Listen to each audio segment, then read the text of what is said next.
સમાચારમાં આગળ વધીએ। હવે કોન્ટ્રાક્ટરો મંત્રી કરતા પણ મોટા બની ગયા હોય તેવું લાગી રહ્યું છે। એટલે જ તો શિક્ષણ પ્રધાન પ્રફુલ પાનસેરિયાના વચન બાદ પણ નવસારીના સમરોલીની શાળાનું બાંધકામ નથી થયું। જી હા, 14 મહિના પહેલા મટીરીયલની ગુણવત્તાને લઈ વિવાદમાં આવેલી સમરોલીની વિદ્યાકુંજ પ્રાથમિક શાળાનું બાંધકામ હજુ નથી થયું। વરસાદી માહોલ દરમિયાન શિક્ષણ પ્રધાન આવ્યા, શાળાની મુલાકાત લીધી અને વચન પણ આપીને ગયા કે થોડા દિવસમાં કામ થઈ જશે।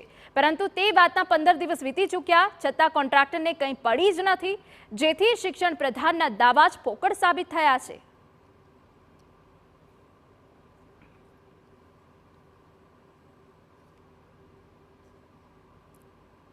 શિક્ષણનો વ્યાપ દેશની દિશા બદલવાની વૈચારિક શક્તિ ધરાવે છે, પરંતુ સમરોલી ગામના બાળકોનું ભવિષ્ય જોખમમાં છે। અહીંના બાળકો શેડમાં બેસીને ભણવા મજબૂર બની રહ્યા છે। વરસાદ દરમિયાન બાળકો અહીં ભણે તો વાછટ આવે, બાળકો પલળે, ચોપડા પલળે, બેસવાની યોગ્ય વ્યવસ્થા જ નથી તો કેવી રીતે ભણશે બાળકો? આપને જણાવી દઈએ કે વિદ્યાકુંજ શાળાને તોડીને નવી બનાવવાની કામગીરી હાથ ધરાઈ છે। 70 લાખના ખર્ચે 7 ઓરડા બનાવવામાં આવી રહ્યા છે, પરંતુ 14 મહિના પહેલા શાળાના બાંધકામમાં યોગ્ય મટીરીયલ નહીં વાપરતા હોવાને લઈ ગ્રામજનોએ ફરિયાદ કરી હતી, જેના પગલે કામ બંધ કરી દેવાયું હતું।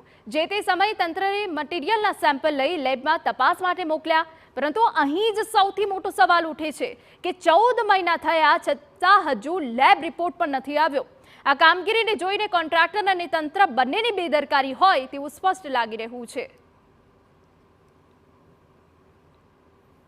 જૂનું મકાન તોડીને નવું બાંધવાની જે પરમિશન આપી હતી, હજુ નવું મકાન થયું નથી।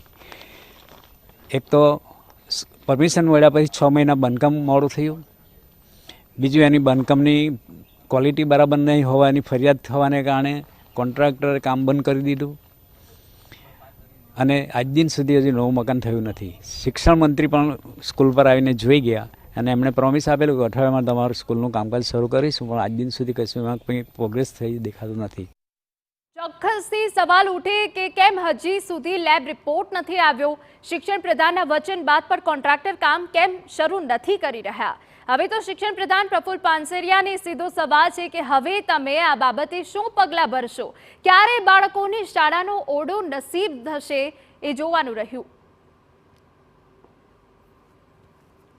થોડાક દિવસો પહેલાં જ આપણા મંત્રી શિક્ષણ મંત્રી પ્રફુલભાઈ પાનસેરિયા સાહેબ પણ મુલાકાત લઈ ગયા હતા અને એમણે પણ શાળાનું કામ વહેલામાં વહેલી તકે ચાલુ કરવાની ખાતરી આપી છે અને એ તરફના અમારા પ્રયત્નો શરૂ જ છે અને ગામના આગેવાનોને પણ અમે મળી ચૂક્યા છે અને ગામના આગેવાનોનો પણ ફૂલ સપોર્ટ, પોઝિટિવ રિસ્પોન્સ મળ્યો છે અમને અને કામ વહેલામાં વહેલી તકે ચાલુ થાય એવા જ અમારા સૌના ગ્રામજનોના અને અમારા શાળાના